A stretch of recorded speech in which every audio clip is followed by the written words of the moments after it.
बिस्मिल्लाहिर्रहमानिर्रहीम। Hello my beautiful friends, कैसे हैं आप सब। आज हम जिंजर और गार्लिक होममेड पेस्ट बनाने जा रहे हैं। इसके लिए हमें जिंजर और गार्लिक इक्वल क्वांटिटी में सॉल्ट चाहिए होगा, 1 टीस्पून लेमन, हाफ ऑयल चाहिए होगा इसको ग्राइंड करने के लिए।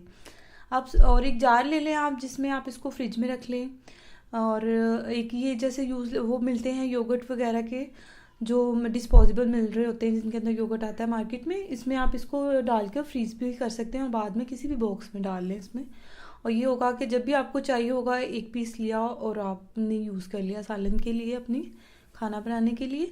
ये हमने अपना इसमें गार्लिक डाल दिया, जिंजर इक्वल क्वांटिटी का ले लें।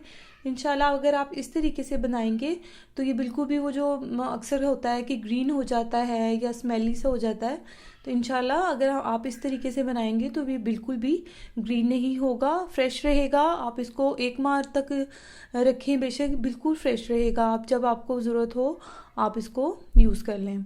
और ऑयल जो है वो आपको रिक्वायर्ड होगा कि जितने, यानी कि आप साथ साथ डाल लें कि जितने में ये ग्राइंड हो जाए अच्छे से। हमारा जिंजर और गार्लिक जो है उसको अच्छे से हमने ग्राइंड करना है।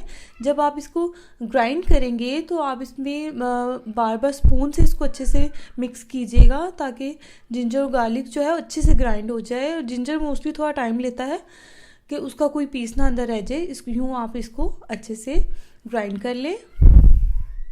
ये हमारा जिंजर और गार्लिक पेस्ट ग्राइंड हो गया।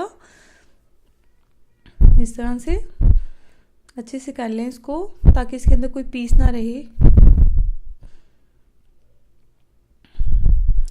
ये हमारा जिंजर और गार्लिक पेस्ट रेडी है। आप इसको जार में डाल लें इस तरह से। अगर आपने फ्रीज़ करना है तो आप उस तरह से आप डाल लें उस ट्रे में, और आप उसको फ्रीज जब वो हो जाए अच्छे से तो उसके पीसेस निकाल कर आप किसी भी बॉक्स में डाल के रख लें। उससे ये होगा कि आप एक पीस निकालेंगे और यूज़ कर लेंगे, आपको पूरा फ्रीज़ नहीं करना पड़ेगा।